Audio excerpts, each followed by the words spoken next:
Olá, tudo bem? Hoje nós vamos falar um pouquinho sobre masculinidades e assuntos relacionados a esse tema, como, por exemplo, a cultura do estupro. Essa semana nós fomos informadas da absolvição do suposto estuprador da blogueira Mari Ferrer. Ela mesma denunciou o crime em sua rede social, no Instagram, que foi retirado do ar a pedido da justiça. Depois de um processo longo correndo em sigilo, e mesmo diante das provas, como imagens, mensagens, restos de sêmen e sangue na roupa íntima da vítima, o resultado foi considerar inocente o acusado. E aí nós nos questionamos a respeito da origem dessa prática e a respeito dessa masculinidade doentia. Esse caso também nos fez lembrar uma série que em 2017 ficou muito famosa, a 13 Reasons Why, que trazia situações cotidianas, de violências cotidianas na vida de jovens dentro de uma escola. Entre elas, a questão do estupro. E nós vamos conversar, eu e a professora Norma Hamilton. Então, olá a todos e a todas. Eu gostaria de começar falando, né, sobre a masculinidade hegemônica, né? Então, o conceito tem sido relevante nas reflexões sobre as questões sociais como essas, para discutir a violência sexual masculina. Mas é importante destacar também que o conceito não engloba apenas esse assunto, né? É usado para discutir diversos aspectos referentes ao masculino, né? A relação entre os gêneros e as hierarquias sociais. Então, o conceito surge, né, nos anos 80, em contextos educacionais e políticos, né? E dentre diferentes pesquisadores, os trabalhos da australiana Rain Connell foram fundamentais para a conceitualização do termo, que iria, então, influenciar os pensamentos modernos sobre os sujeitos inseridos em sociedades patriarcais. Então, entendemos que a sociedade patriarcal, historicamente, representa um sistema de exploração e opressão que hierarquiza os corpos, né? A forma pela qual os corpos operam nesse sistema será regulada por variáveis que compõem a subjetividade, né? A raça, gênero, classe, sexualidade, entre outras. Então, repleto por polissistemas de opressão, né, que envolvem o machismo, racismo, a homofobia, a intolerância religiosa e assim por diante, o patriarcado legitima, mantém, protege uma rede de poder e privilégios para grupos contextualizados de homens. Por ser um sistema social e uma ideologia, né, todos e todas, alguma vez, de alguma forma, participam ou participaram para reforçar a lógica do sistema patriarcal, né? Muitas pessoas pensam, sentem, se comportam e operam de acordo com essa lógica, né? Por termos nascidos e criados dentro dele e por sermos produzidos por ele, né? Então, isso se reflete na forma como meninos e meninas são criadas dentro de casa, como são tratados na escola, né, em relação à separação de tarefas, de atividades.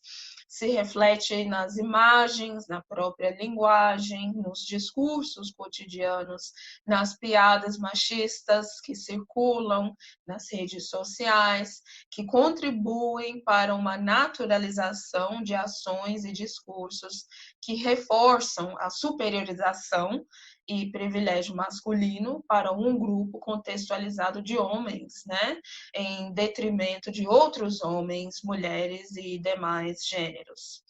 Então, é importante também pensar o papel das instituições, né, na construção dos corpos e das subjetividades, né, dentro da lógica do sistema patriarcal, né, como os sistemas jurídica, educacional, a igreja, etc. Né? Para essas instituições, muitas vezes, o sujeito masculino heterossexual branco é centralizado, privilegiado, legitimado em detrimento dos demais corpos e subjetividades injustamente outrizados e inferiorizados, como no caso de Mariana. Né? A justiça entendeu que o acusado é inocente, mas não podemos deixar de refletir sobre a parcialidade geral, né, um favoritismo do sistema jurídico perante o sujeito masculino branco, como busquei construir aqui, né, na minha fala. Então, a masculinidade hegemônica, né, a pesquisadora Rain Conner, ela nos mostra que é uma prática que legitima a dominação masculina, né, por grupos contextualizados de homens em diferentes momentos, né, e essa prática oprime mulheres e homens marginalizados e demais gêneros. Né? Para entender isso melhor, a Conner, a pesquisadora, ela explica que a masculinidade hegemônica não representa um tipo determinado de homem, mas, em vez disso, a forma pela qual os homens se posicionam, né, através de práticas discursivas e sociais. Então, a masculinidade em si não seria uma entidade fixa, mas mais construída no discurso, né, na interação social dos homens, na interação social em geral.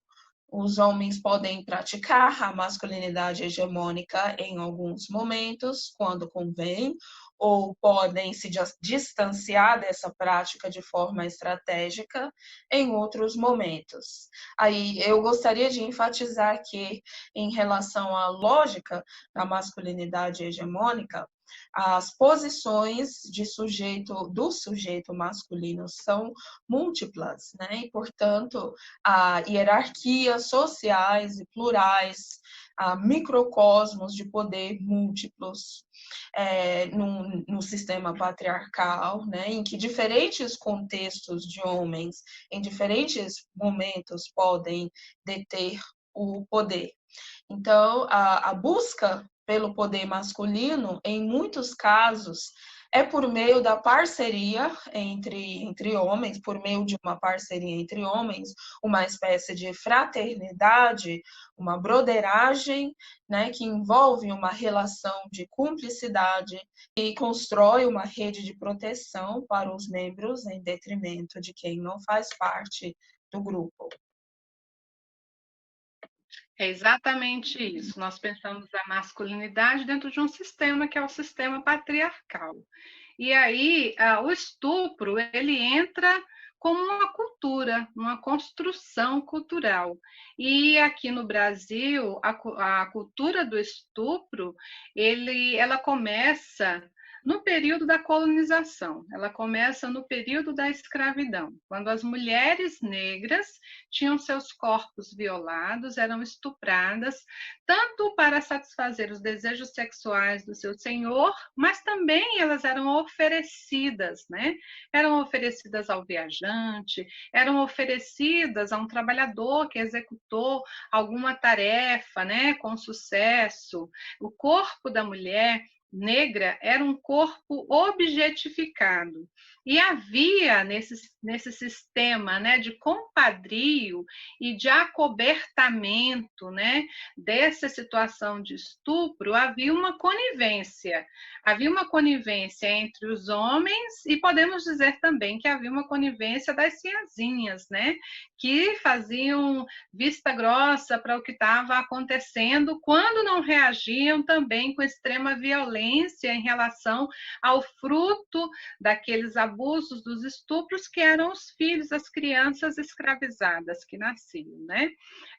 O pesquisador, o escritor e jornalista Laurentino Gomes, no seu livro Escravidão, ele vai descrever o estupro também como uma forma de tortura, uma maneira de punir.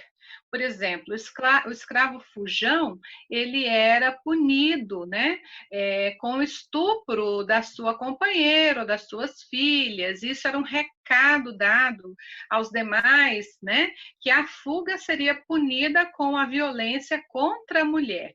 Então, é uma prática antiga, era uma prática legal, se não era totalmente aceita por toda a sociedade, mas era de alguma forma encoberta e era de alguma forma protegida pelos diversos olhares, tanto os olhares daqueles outros senhores de engenho, como também pela justiça, pela igreja.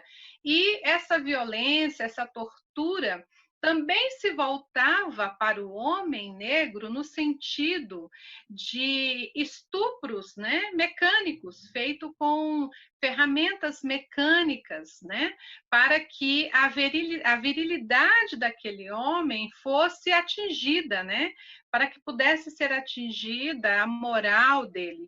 E aí, fazendo um link já com a série, né, As 13 Razões, que nasce também da adaptação de um livro, né, de um livro de literatura, nós percebemos que na série nós temos 3 histórias de estupros, né? Nós temos 2 meninas que são estupradas, uma vai ao suicídio porque o silenciamento em torno dela a sufoca, né? E ela vai ao suicídio.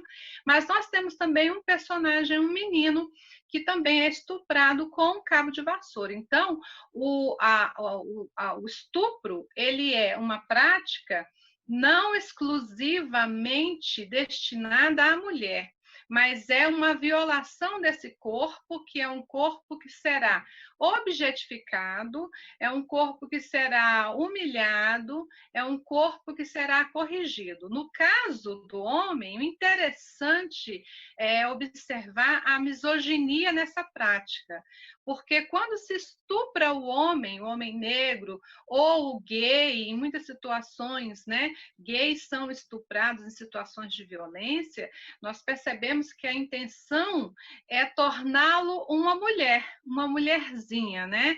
Ele vai ser diminuído no discurso e reduzido a uma mulherzinha.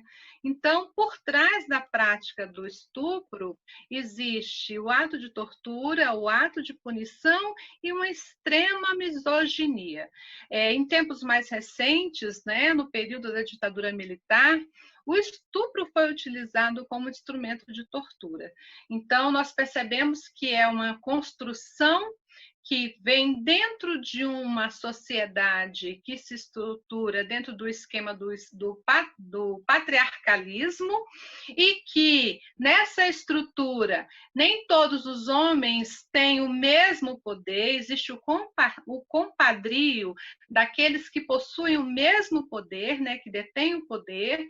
No caso da pirâmide, o homem negro está abaixo do homem branco, né? Ele é vitimado pelo homem branco e a prática, né, a cultura do estupro é utilizada para punir, é utilizada para humilhar, é utilizado para reequilibrar as forças por meio do controle do corpo, da punição do corpo, né? Então, a cultura do estupro é uma cultura de dar um corretivo. Eu vou dar um corretivo nela que não me aceitou. Eu vou dar um corretivo nela que se colocou num lugar acima do meu por ser virgem ou por ter me rejeitado, né? Ou por não estar desfrutando, não querer desfrutar dos privilégios que eu possuo. Nós percebemos coisas interessantes nessa história da Mari Ferrer, que diz respeito, por exemplo, ao silenciamento. O Instagram dela, a Justiça determina que ele seja bloqueado. Então, ela não tem mais a voz para poder contar a sua história. Por outro lado, o processo corre em silêncio de justiça. Nós só ficamos sabendo do resultado depois, essa semana. Nós não sabemos quais foram os movimentos nesse processo, não é algo transparente. Então, novamente, o silenciamento das vozes que têm poder. Nós não podemos, durante o processo, saber em que mãos, por onde, por quais caminhos aquele processo correu. Então, muito similar, coisas muito similares a essa estrutura, né, de compadrio, de semelhante, protegendo o semelhante, né, que faz uma ligação muito forte com essa estrutura do patriarcalismo, do colonialismo, do período escravagista.